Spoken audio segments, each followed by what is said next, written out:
أعوذ بالله من الشيطان الرجيم. بسم الله الرحمن الرحيم.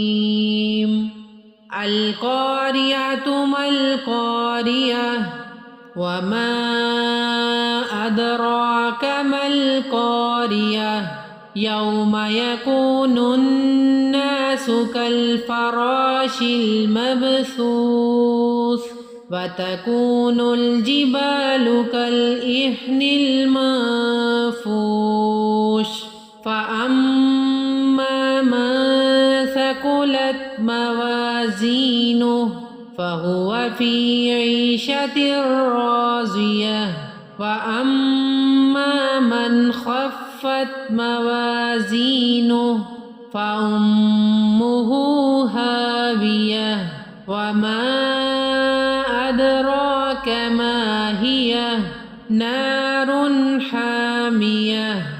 صدق الله العظيم.